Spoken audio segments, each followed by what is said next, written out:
Hello, welcome to the Roundhouse podcast with Paul Sulentrop of Wichita State University Strategic Communications. Wichita State Director of Track and Field Steve Rainbolt is with us, along with Jason and Josh Parrish. They are twin brothers who are totaling up significant accomplishments as sophomores at Wichita State. Josh won the 110-meter hurdles with a time of 13.56 in the American Athletic Conference Championships last week in Charlotte. He also placed third in the long jump. Jason won the 400 hurdles. The time of 49.17 seconds. That was a meet record, and it is the seventh fastest time in the nation. Both of them ran on WSU's 400-meter relay team that placed second. Jason ran on the 1,600-meter relay team that placed fourth, and they are both of those relays are school record times, right, throughout the regular season? No. Correct me. The 4x4, these guys were on a school record 4x4. The 4x1, there has been a 39.46, I believe, if I'm not mistaken. We're second right now. And they're second right now. Second in the 1,600, first in the 400-meter relay team. All right, we're updated on that. Shocker men placed second in the AAC meet. The women placed sixth. Next up for track and field qualifiers, NCAA West Preliminaries. That is at Texas A&M starting May 28th. Qualifiers from that meet advance to the NCAA Championships in Oregon. That is June 11th through the 14th. Steve, let's start with the AAC meet. How close to expectations did your teams perform? I suppose that we got second place to South Florida by 18 points, so I believe the two guys sitting here with me would say we came 19 points from our target. We certainly went down there wanting to win the meet and felt like we had the firepower to do it. But the way track and field goes, every track meet that I've ever come back from, when someone has said, how'd the meet go? Track and field is some good and some not so good. And we had some spectacular performances, and that's why when you asked me to give a recap of this meet, I suggested that we invite Josh and Jason because they had fabulous meets. There's other situations around the world of track and field that didn't go great. Now, as a result, we lost to South Florida by 18 points. But boy, we had a great team. A couple of things that were meaningful to me was that we scored points in all but one event. There's 21 events in outdoor track and field, and we scored points in 20 of them. We did not score in the open 400 meters, and other than that, we scored in every event in track and field. That's impressive. That is an indicator of balance and depth. It's an indicator of a complete program. All the event areas nicely represented. I'm really proud of the fact that we scored in all the events but one. We believe that in my 25 years, and that's something I'm excited to mention, is that I just am finishing my 25th year at Wichita State, and it's been wonderful, and I'm really excited about being the track coach at Wichita State for 25 years. Yes, but we're going to ask you to name your all 25-year team at the end of this podcast. So I hope you're ready to go. Every event, men's and women's, indoor and outdoor. That'll challenge me, but anyway, we looked at it and we feel like there has been one time that we have scored in every event. One time. And when we won the conference title 2 years ago, we scored in every event except two. So this time we scored in every event except one. It was great. That's a positive, but we didn't win the championship. And certainly we consider Wichita State Track and Field a championship program, and that's our target, is winning team titles. And the guys were all in, man. It was awesome. They were there with terrific spirit and terrific focus and a terrific sense of common mission. I mean, I couldn't be prouder of our team and of the guys on our team.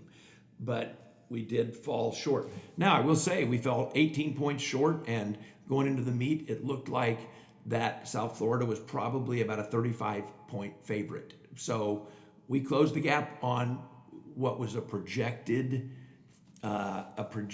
score at the finish, but we didn't quite close it enough, obviously.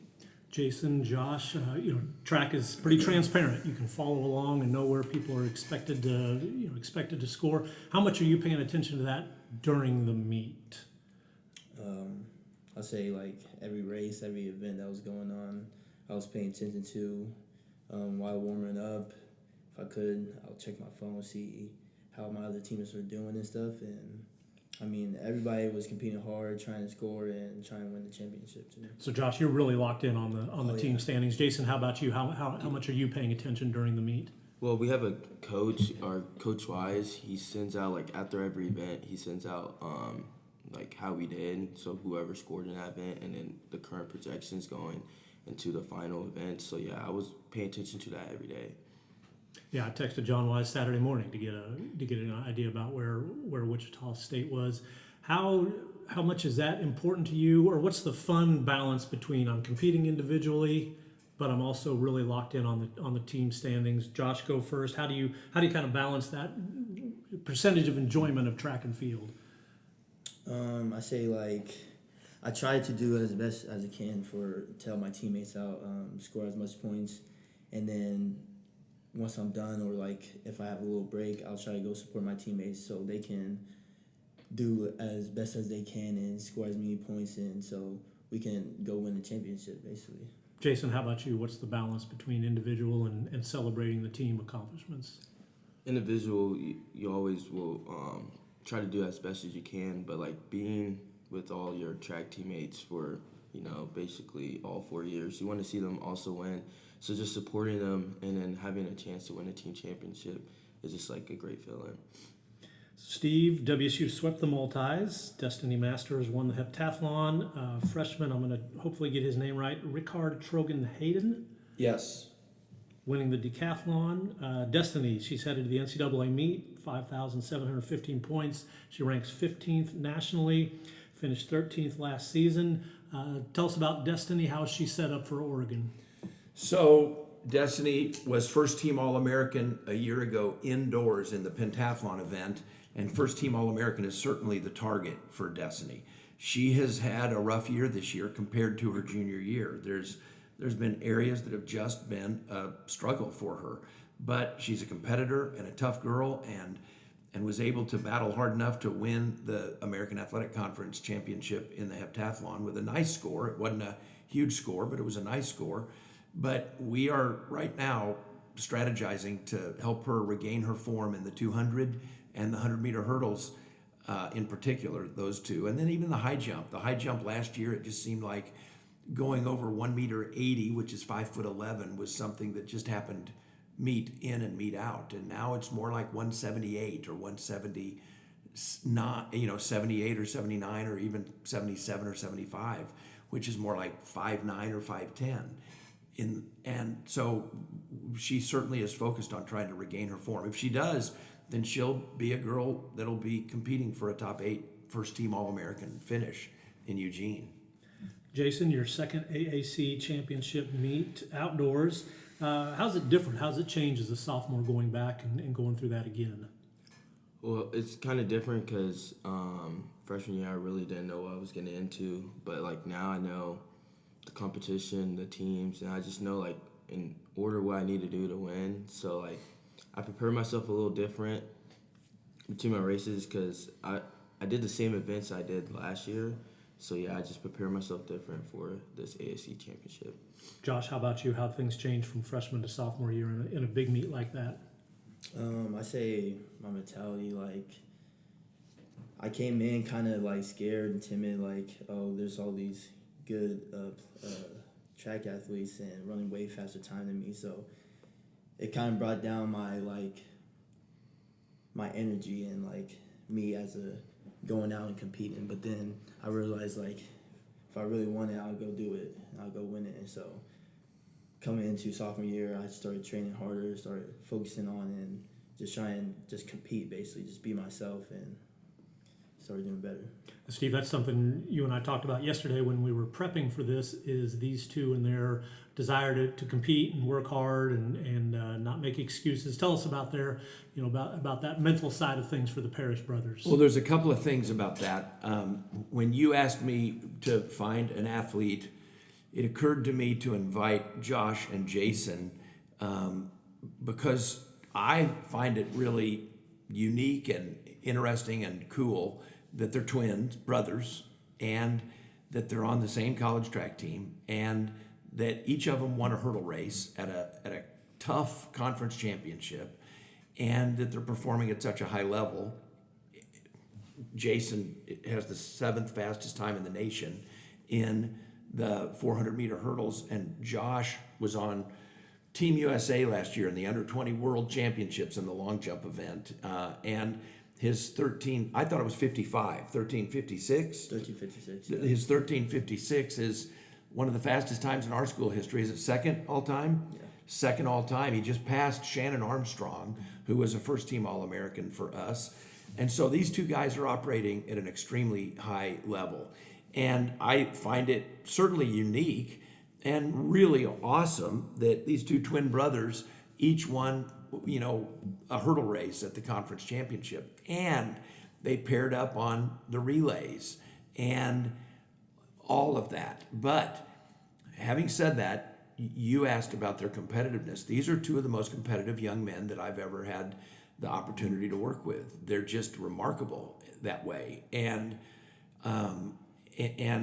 people that haven't watched Jason Parrish run a 400-meter hurdle race need to. They need to watch that because it's a competitive, aggressive, visually interesting and meaningful intensity type of thing to watch, and it's awesome.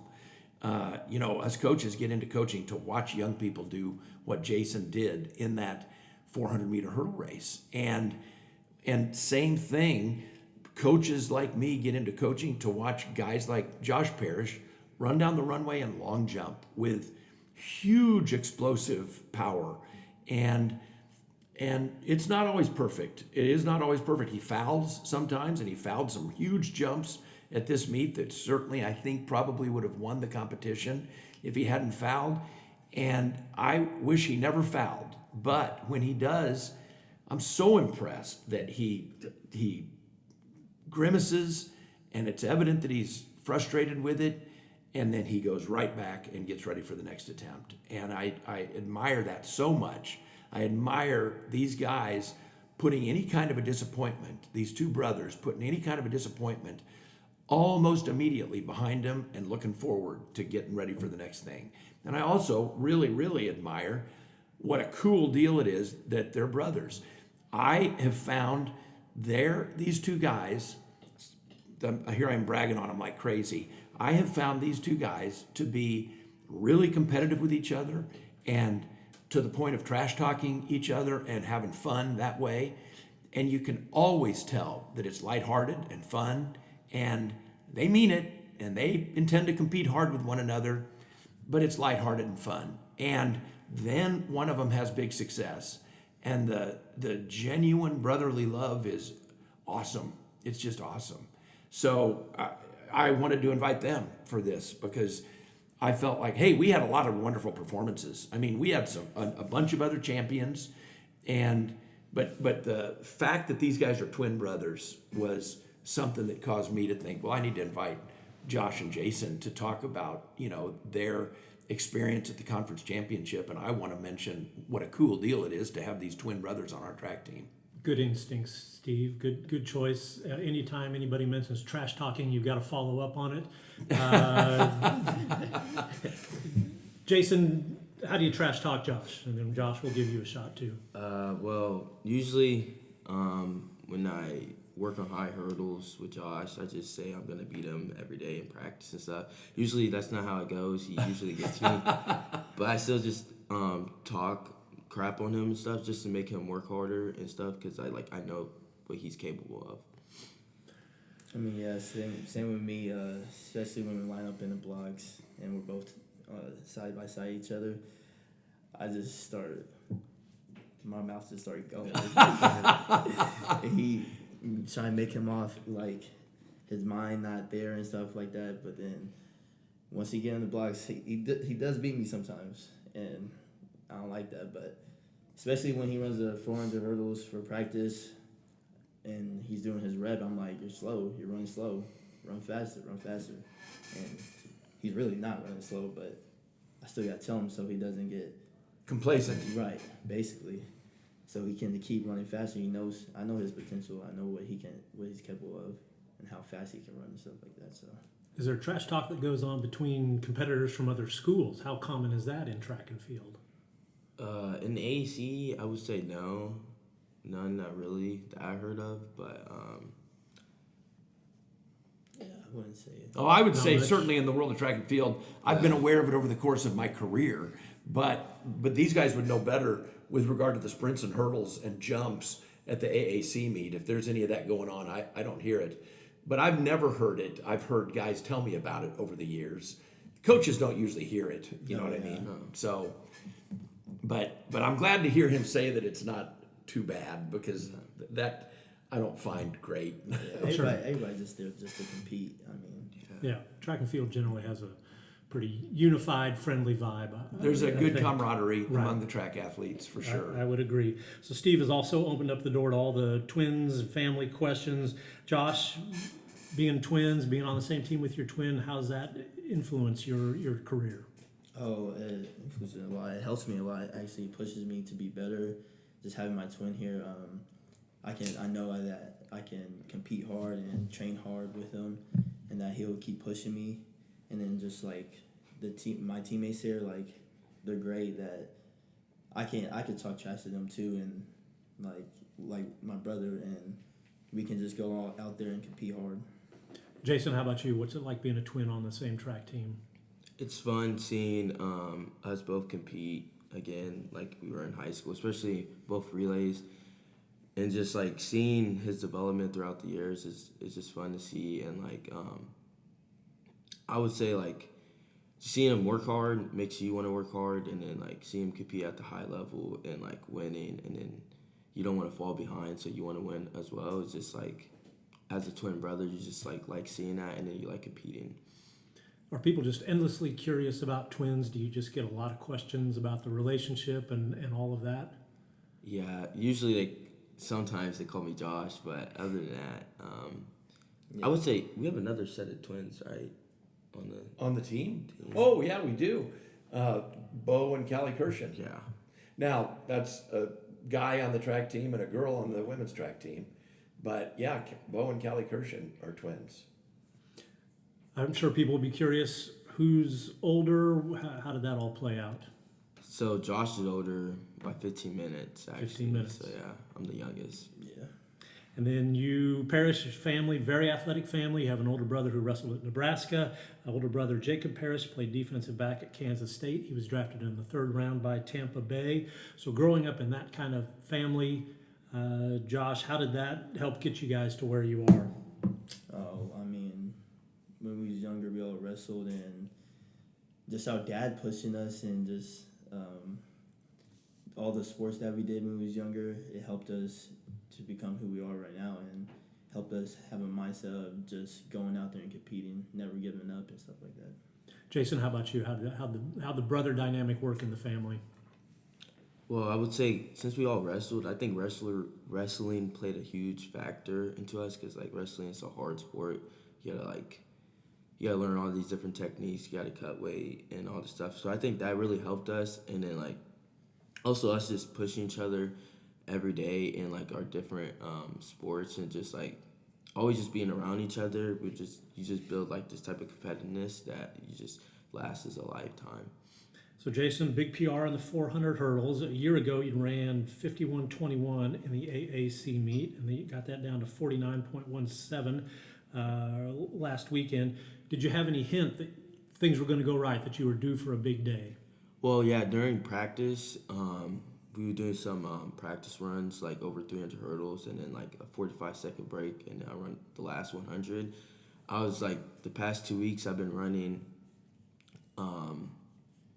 around like 49.5, like around 49 mid during practice. So I knew if I had a good day, I could run a 49-second race. And then prelims with AAC, I think I would have ran a 49 if I didn't jog the last like 35 meters. So I knew like obviously finals day, it was the chance. So Josh, you have watched your brother, for the last however many years. Could you tell things were moving in the right direction? Oh yeah, I say during prelims when I saw him get out, already passing people off the like third hurdle, and I was like, yep, this is going good. And then I saw him slow down after the last hurdle, because he didn't need to actually pick up speed. He didn't need to run a fast time. He just needed to qualify for finals. And so once finals hit, I was a little nervous. All our friends was nervous, but then he got out again. Like crazy. Yeah, like I mean, hurdle, catching a good UTSA dude, and just coming off that 300, he kept pushing, wasn't stopping. I'm like, yo, I wasn't aware. Once he finished, I was happy he won. I wasn't aware of the time. I was just running down there, congratulating him. Down looked at the time, I was like, wow, it's a big PR. It's a big time. That's a fast time. No, it is. That's a really fast time. So I mean, I'm just interjecting here. That 49.17 is a big time, fast time. Steve, where has the improvement come in that event? So that's a tough question. There's no doubt in my mind that Jason has matured athletically, and so he ran 46-second legs in the 4x4 indoors, and has run some real fast 45-second leg outdoors on the school record 4x4, and so clearly he's developing as just a long sprinter. And then you build in the hurdles, and the 400 hurdles have their own unique challenges compared to the 300 hurdles. He was a real good 300 hurdler in high school. Josh was a real good 110 hurdler in high school, but Josh ran over 39-inch hurdles in high school, and now it's 42-inch hurdles. A whole new set of challenges. Jason ran 300 hurdles in high school, and now it's 400 hurdles. A whole new set of challenges. So he's just gotten more accustomed to the race, and that is important by itself. Just repetitions. A guy becomes more smooth in his stride pattern, and I saw that in the race down there, both races down there at Charlotte. I'm like, man, he's just blowing through hurdles like crazy. Whereas as a freshman, there was more of encountering every hurdle and making his way through every hurdle. And he did good, very good, 51-20 something. That was very good as a freshman, but not the same. At this meet, he was blowing through those hurdles, man. It was crazy good. So very, very impressive. Another thing I want to mention for you to expand on, Paul, is that these two guys pretty much single-handedly won the state championship in track and field for their high school, and began developing something of a legend around the state of Kansas. Before we ever spoke to them, before we were even allowed to get in touch with them, we were hearing about, let's call it the legend of the Parrish brothers. And it was truly an impressive deal for us to be off at the first round of the NCAA, and for us to hear about these two twin brothers back here at state track kicking everybody's butt. And so it was an interesting deal for those guys to so successfully just put it on people at state track as high school athletes at Olathe West. I said that correctly, right? Olathe North. Oh my gosh, I feel bad that I messed that one up. At Olathe North. We've got too many Olathe athletes on our team. I apologize. But anyway, truly special. You know, one of those years, their major opponent was my high school, Shawnee Mission East, if I'm not mistaken. Your junior year or something, Shawnee Mission East took second.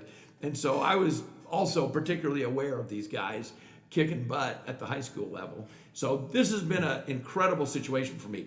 A whole nother thing is that I have twins. I've got twin daughters. And so for many reasons, I have really enjoyed having these two young guys on our track team. It's wonderful. I'm glad you made the Olathe North mistake, because it gets me off the hook for mixing up their names before we got started. So you've taken the heat off me. So Steve, you talked about their competitive desire, their aggressiveness, their explosiveness. But in track, you're talking about shaving off tenths of a second. Hundredths. Yeah. Describe how technically they've gotten better to really, to make those kind of improvements in these events. So both of these guys have become much better hurdlers.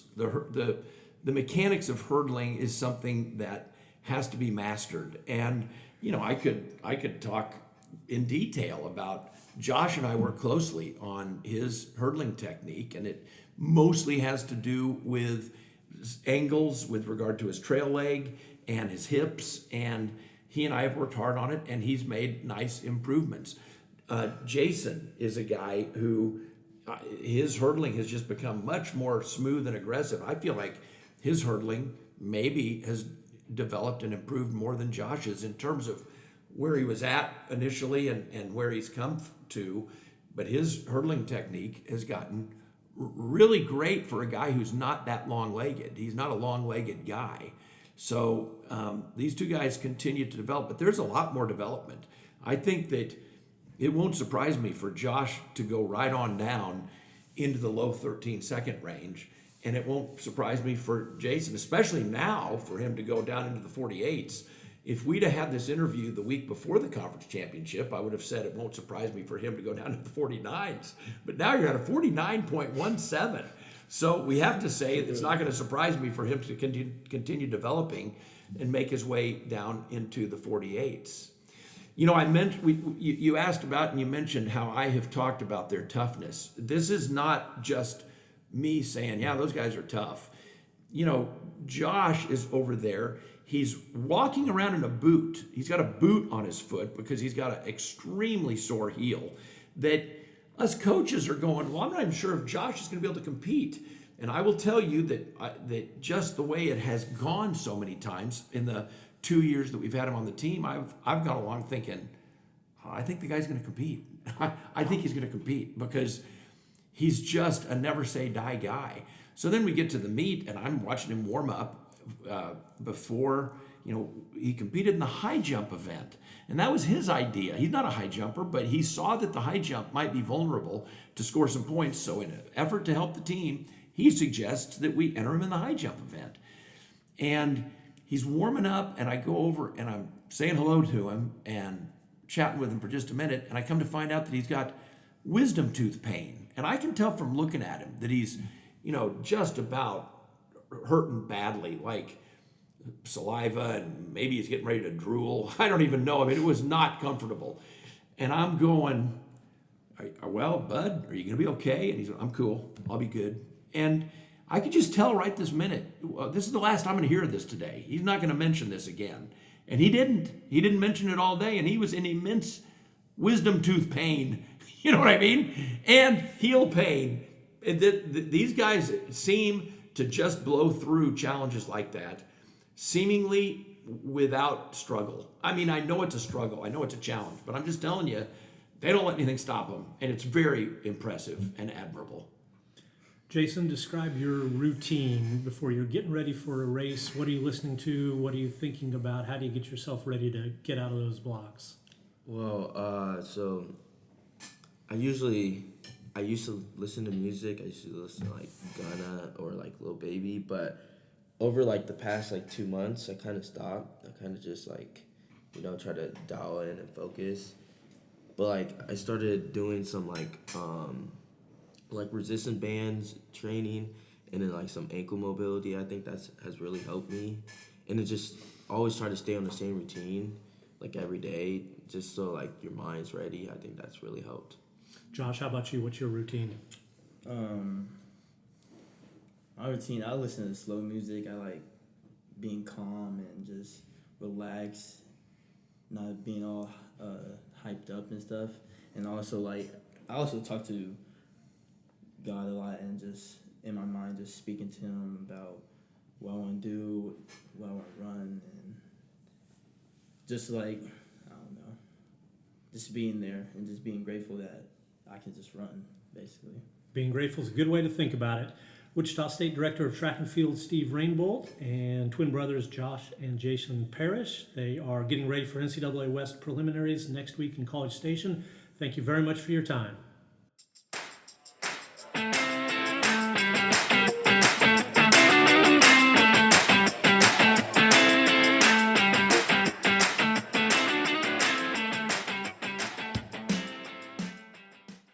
Hi, this is Rick Mioma, president of Wichita State University. Check out the latest episode of the Forward Together podcast. Each episode, I sit down with different guests from Shocker Nation to celebrate the vision and mission of Wichita State University. Listen wherever you get your podcasts.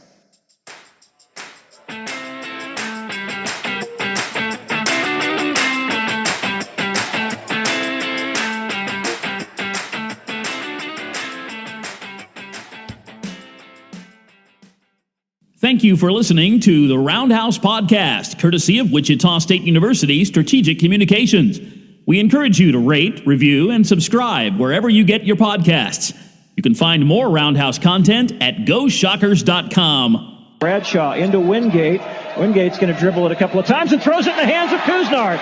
Drew it away. Kuznard to Ryan Martin for the dunk. The Shockers are going to the Sweet 16. It's all over. The Shockers up 7. 3 seconds. 2. Jumper by Smith is no good. Wichita State to the Sweet 16.